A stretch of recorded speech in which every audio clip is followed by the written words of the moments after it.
দেখুন সবাইকে হেলেন কিচেনে সবাইকে স্বাগতম জানাচ্ছি। আজকে আমি আপনাদেরকে বানিয়ে দেখাবো স্পেশাল চিকেন মোগলাই পরোটা। আর এই মোগলাই পরোটাটা বানাতে যেমন সহজ, খেতে অনেক বেশি মজা। তো রেসিপিটা শুরু করেছে। প্রথমে আমি এই পরোটাটা রেডি করার জন্য বলে নিয়ে নিব ময়দা। যে যতটুকু পরোটা বানাবে তার সেই হিসেবে ময়দাটা ইউজ করবে। তারপর দিয়ে দিব রেগুলার রান্নার যে তেল থাকে ওটা। এখানে আপনার ময়দার প্রয়োজন, ময়দার পরিমাণ অনুযায়ী তেলটা ইউজ করবে। তারপর দিব পানি।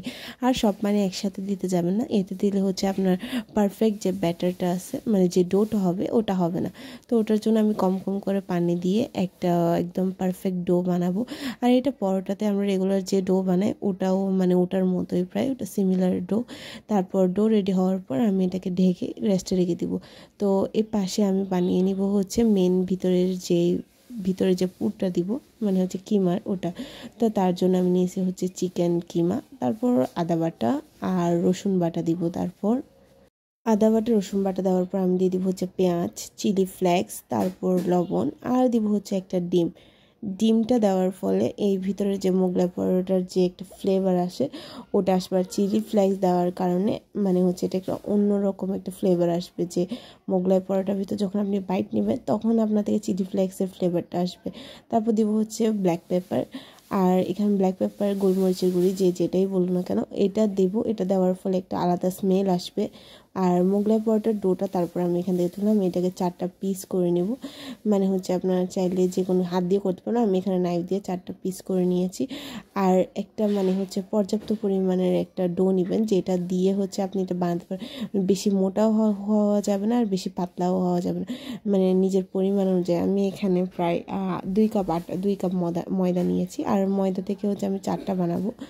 আর এটার জন্য আমি প্রথমে ডো নিয়ে ওটাকে সুন্দর করে বেল নিব।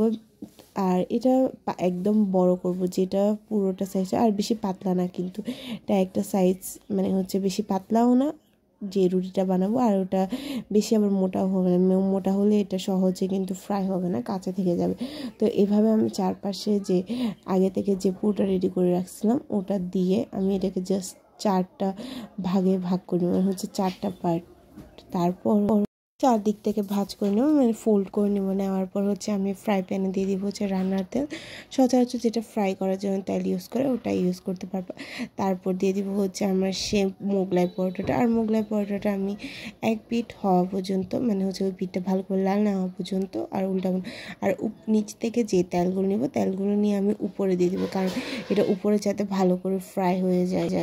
তারপর যখন এক পিঠটা যখন ভালো করে হয়ে যাবে লাগবে, তখন উল্টাই দিব।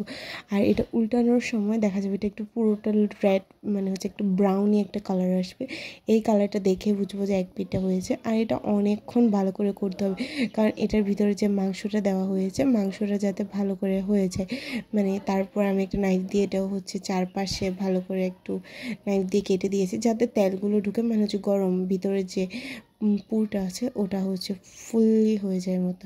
তারপর কিছুক্ষণ ভাজার পর একদম পারফেক্টলি যখন উপরে যেটা লেয়ার আছে ওটা অনেক বেশি খাস্তা হবে আর খেতে অনেক বেশি মজা হয়। এই জন্য আমি আর এখান থেকে এক্সট্রা যে তেলগুলো আছে ওটা ঝরিয়ে নেব, কারণ তেলগুলো খেতে ততটা ভালো লাগে না। এখন আমি আমার মোগলাই পরোটাকে পিস করে নেব, যে যেরকম খায়, যে যার প্রয়োজন অনুযায়ী পিস করবে।